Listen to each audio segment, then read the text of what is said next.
God eftermiddag. Did I get it right? Good, good. Okay, so Oil and Denmark and the organising committee, thank you very much for inviting me here and giving me the opportunity to pass on some of the lessons that I've learned in 25 years of running around the world and doing safety. So I want to talk about safety leadership. I want to talk about the impact of safety leadership and employee engagement on safety performance, and finish off with a little bit of safety culture. So I've got to learn to use this gadget quickly. Next. So, introduction. Public inquiries into process safety disasters. If you go back over many of them, you will find that ineffective leadership is a major contributor to process safety disasters. It's not there's no leadership, but the leadership there is, in often cases, has been ineffective, making the wrong decisions at the wrong time for the wrong reasons. So, what do we find? When you dig in, we find managers are often confused about the company's safety management systems. It was interesting this morning, I can't remember the speaker, but it was talking about all of the different HSE systems that you have. Maybe it was Tom, I think, was it you showed the picture with piles and piles and piles of procedures and so on. It's no wonder it's confusing. How do we keep people up to date is one question. And how do we slim them down? And there is some research from Australian minds that says we don't need lots more procedures. We need quality procedures. One set of quality procedures. So, but comes with that, we find that the leadership aren't aware or fully aware of their safety responsibilities. If they don't know the system, they don't know the responsibilities. If they don't know the responsibilities, they don't know their accountabilities. And if they don't know those, they don't know how much authority for action that they actually have. And again, someone was talking about this morning about trying to make that very clear. So, some solutions that go into that.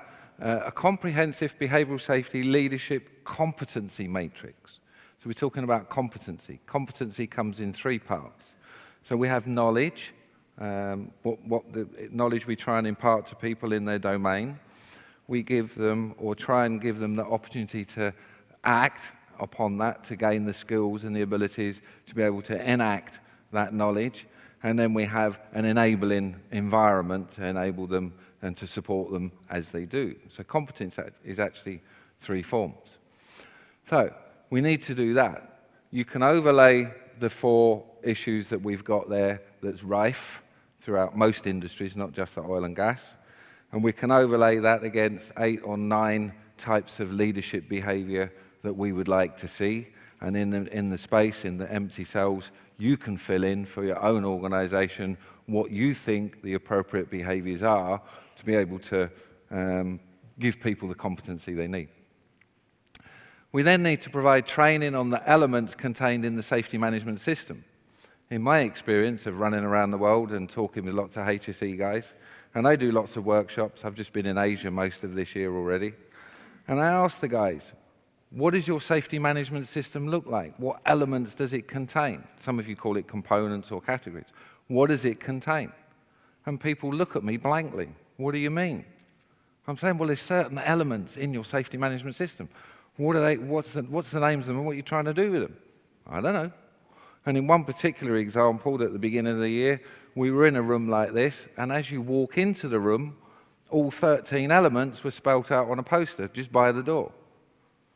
Nobody had seen them. Couldn't remember them. So how are we selling our safety management system to the leadership so that we're going to set up our leadership for success? Because that's something that we really do need to do. We need to provide comprehensive safety leadership training, how to converse with people. Tim was talking about body language, the little exercise earlier. And certainly it's one of the things that we do. If you're going to have conversations with employees, well, then you've got to be able to pay attention to body language. How do you know the guy's listening? How do you know he's receiving the message? How do you know he's understanding? There's all of these things that you have to do. So communication is quite an important skill that would go into safety leadership training. And then, of course, the organization has to provide the supportive environment for managers and leaders to be successful. I've heard a lot today about leadership, setting up the employees to be successful in doing various things, and Sig talked about an environment and a strategy to do that. But what do the leadership need? Do we ever ask them, or do we just assume? So there are some practical solutions to some of the issues that are rife and that underlie an awful lot of process safety disasters.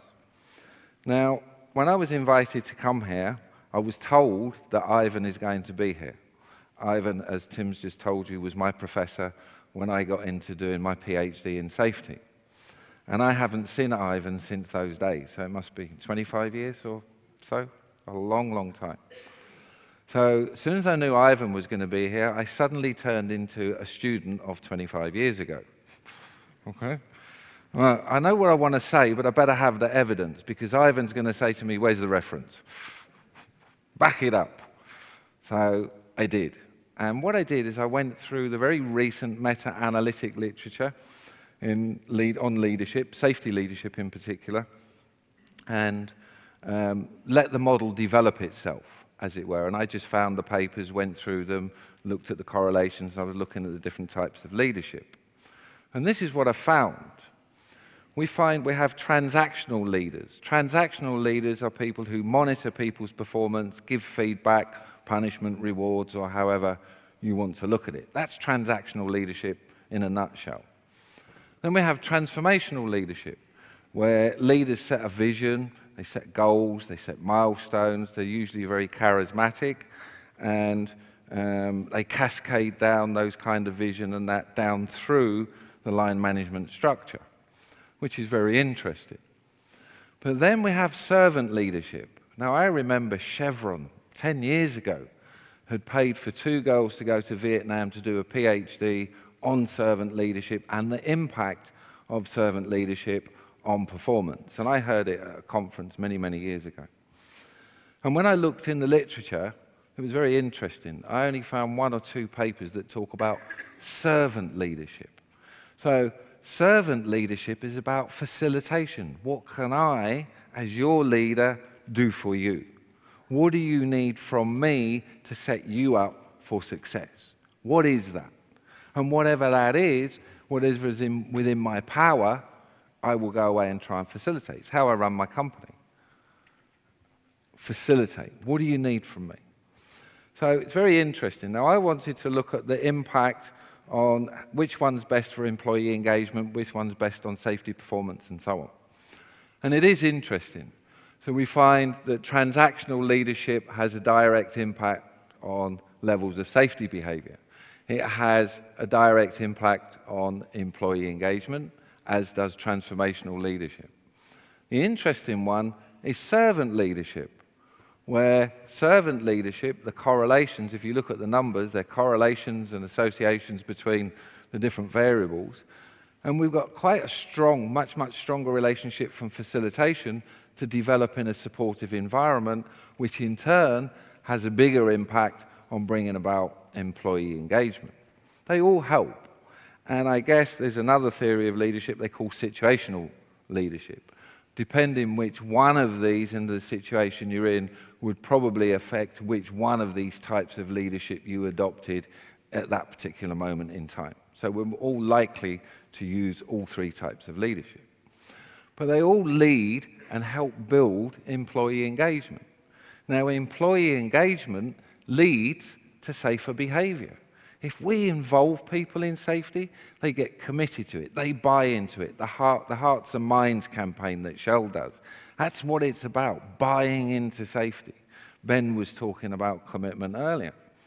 Well, it has an impact. If people buy into safety, they're engaged, they feel involved, they're committed, and they're satisfied with the level of safety, then it has an impact that influences their safety behavior, raises the safety behavior, which in turn reduces incident rates. And the one correlation I thought was very interesting here was from the supportive environment. If you have a supportive environment for safety, it has a direct link to reducing incident rates. But then came the bad news. Sorry, there's 2 sides to every coin, guys. We found this in the same piece of work.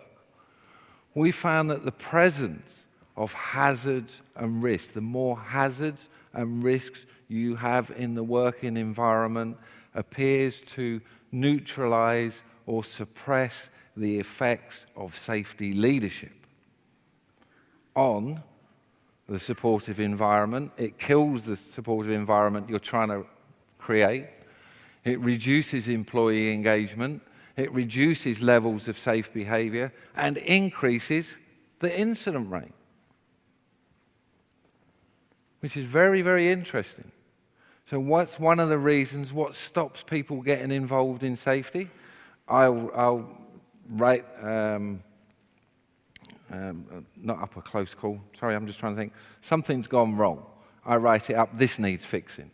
There's a corrective action, it needs fixing. I write it up, I send it in. It goes into what I would call the black hole of Calcutta. In other words, it goes into this big, huge hole, nothing ever gets done, it's just gone down, and suddenly near-miss reporting or close call reporting doesn't happen anymore because there's nothing positive that comes out of that for the guys. So, presence of hazards and risks neutralizes the effects of leadership. How many of you guys have broken your backs and sweating trying to get people to get involved, trying to demonstrate good leadership, but nothing's happening? There's not that supportive environment from the organization to help you get these corrective actions done. So, now, I'm arguing for employee engagement. I'm a strong believer in employee engagement. And why? Well, to me, it's fairly straightforward. We've talked about leadership today as though we were relying solely on managers to deliver good safety performance. Guys, it's impossible. If I take a coin, two sides of the same coin, leadership, the workforce. I take away the workforce, and all I've got in my organization are leaders.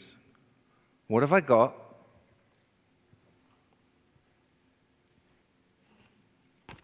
Pardon? Nothing. Absolutely nothing. Diddly squat.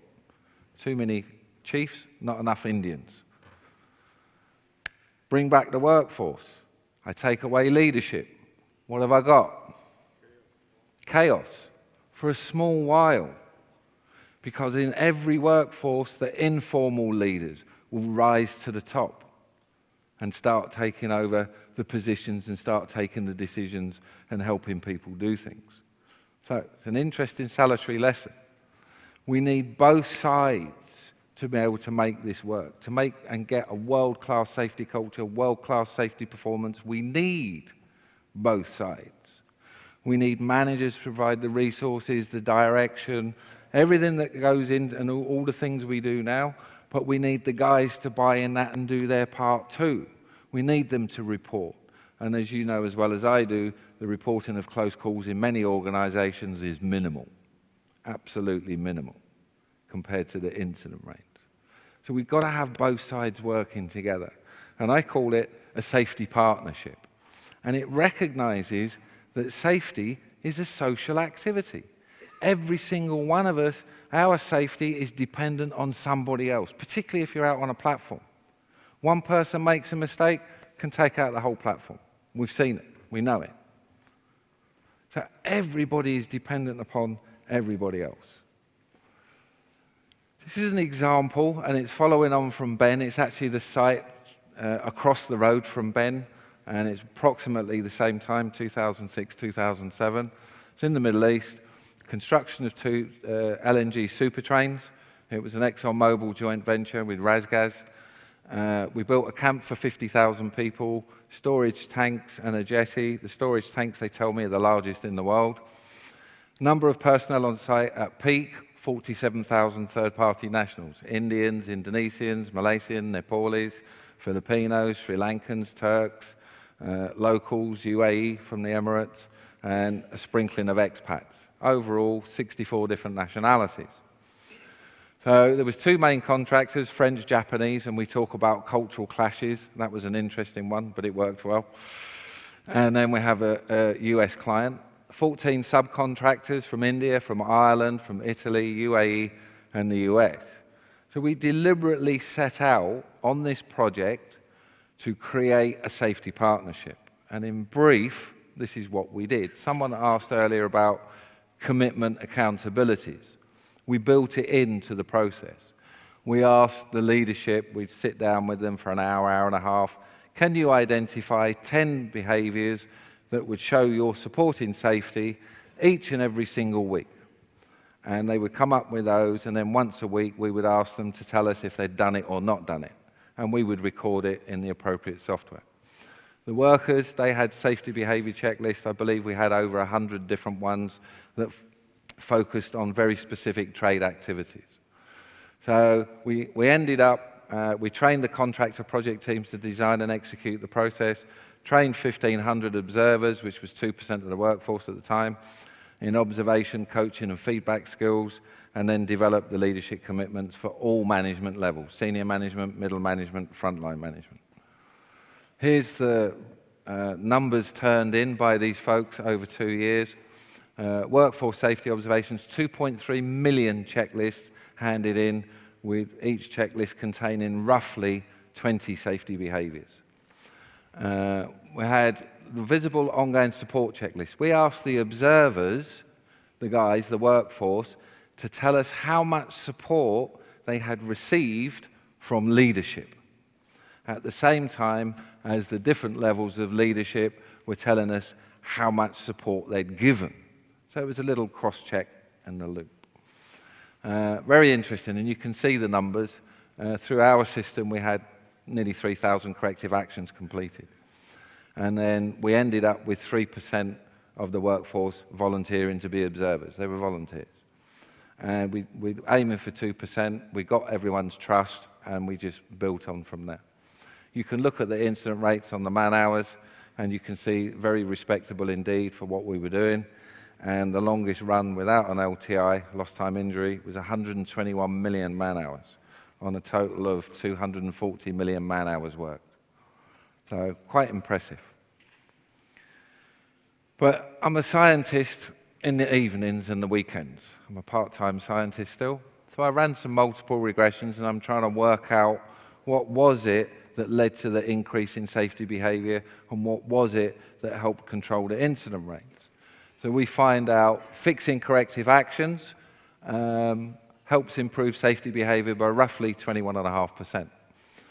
The workers' belief that management actually are genuinely supporting them in their safety efforts added another 32%. Then the actions of the frontline management, nearly 20%, the middle managers, 7%, and the most senior management on team, Mr. Japanese-san himself, 5%. They were very rarely seen on site, but they still had an impact. So that was interesting. Then we look at the total recordable incident rate, we look at the impact, and the leadership behaviours basically have helped reduce that by 38%. So that's a nice impact, it's good for everybody. Here you can see over 2 years, that top chart is the percent safe, how safely people were working, and it's in real time. We just added all the averages for the contractors we went through.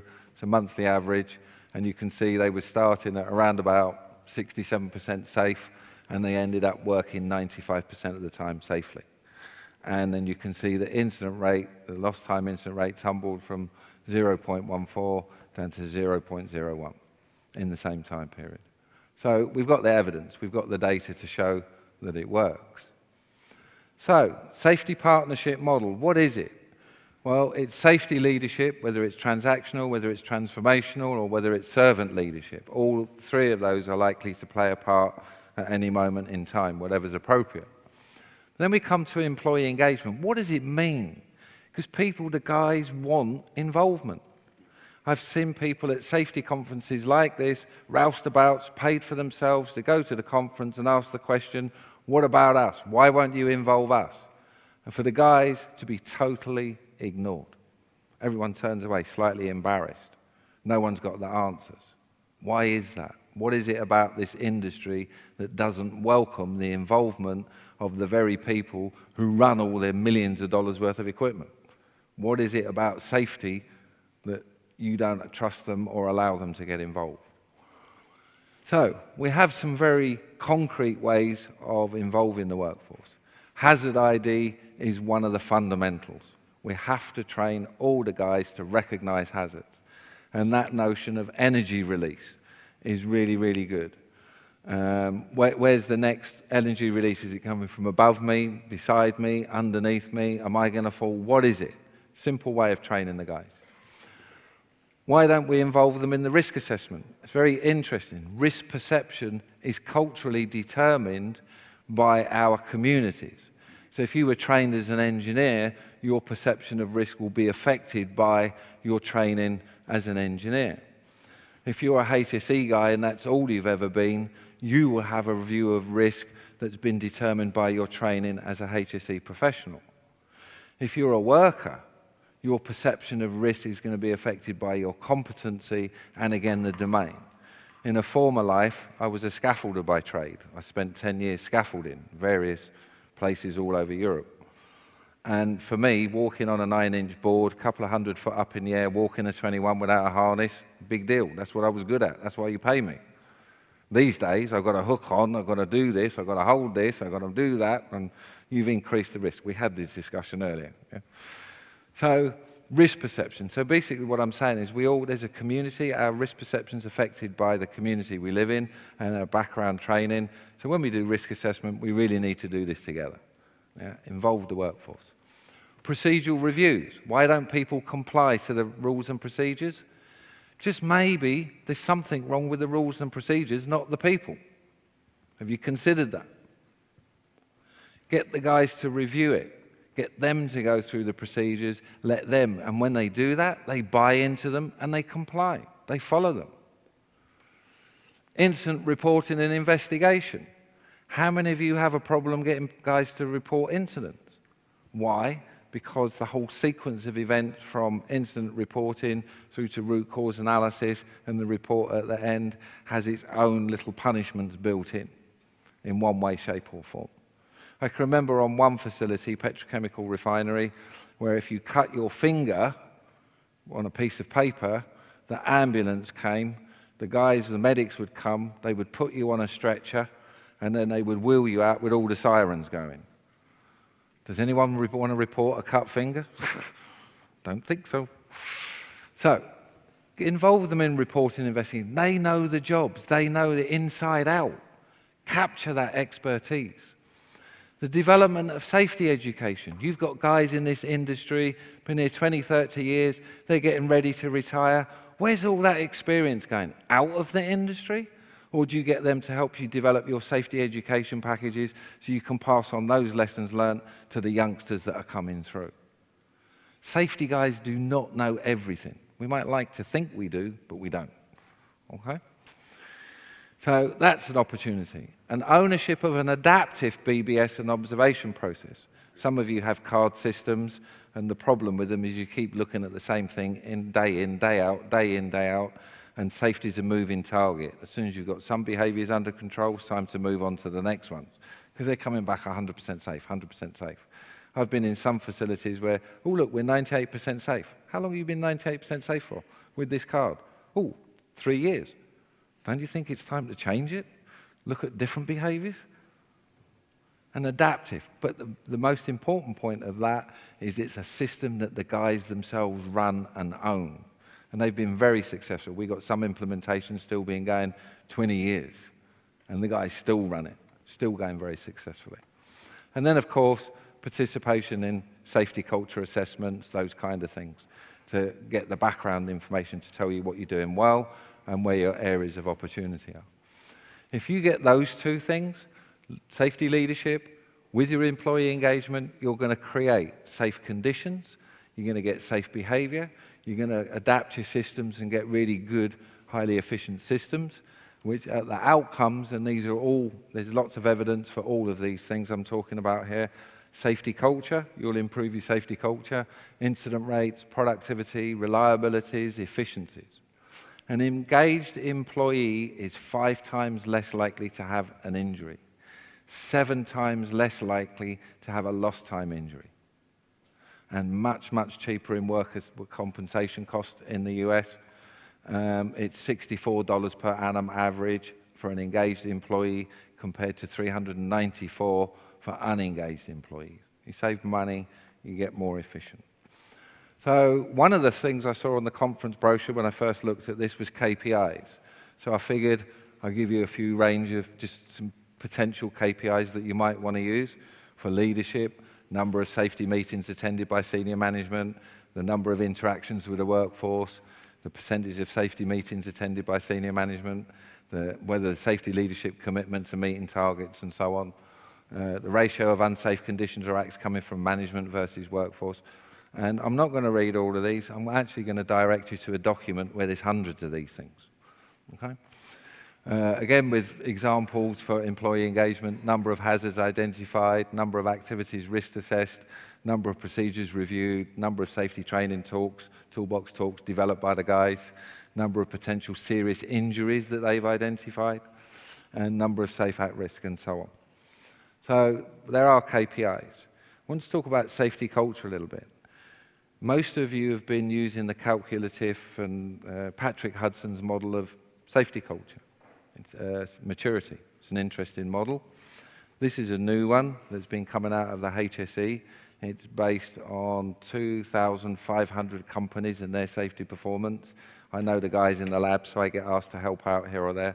I got hold of this early, and I work all over the world, Middle East, Asia, and I've been using this all across the world, and very, very interesting. And what we're finding is the international oil company average is 83%, which puts the industry into high performing. You're not excelling. And one of the themes of this conference was, how do you get further? How do you move on? And this is a way of doing it. And obviously you'll see with a score of 83% there, this is curved. This is a curved, it's not 20% bands. It's curved and it's based on norm data. And it is directly linked to incident rates. And what's really interesting is when you look at the excelling piece, which I've highlighted, we have a red ring round a safety partnership has been established. It's built in. If you look at 18,001, if you look at ANSI Z10, it builds in as part of the international health and safety management standards and systems. It builds in employee engagement. Meaningful employee engagement, which is a lot different than just showing the guys a couple of safety videos, sending them through safety training, putting them through an induction process and saying, get on with it. Oh, and go to a toolbox talk once a morning. Because that's not engagement. Okay? The key to engagement, and I'll finish on this more or less, is do safety with people. Do not do safety at people. That's the secret to good safety performance and a good safety culture. So in sum, the key drivers for developing and maintaining a safety partnership are pretty straightforward. Good safety leadership, high levels of support for the leadership from the organization. Reducing the degree of risk present in the working environment so it doesn't neutralize the effects of the leadership and the safety leadership and the effects of that and the positive effects. And lastly, increase employee engagement in safety. So, I'm finished. Tack, fertig. Tack.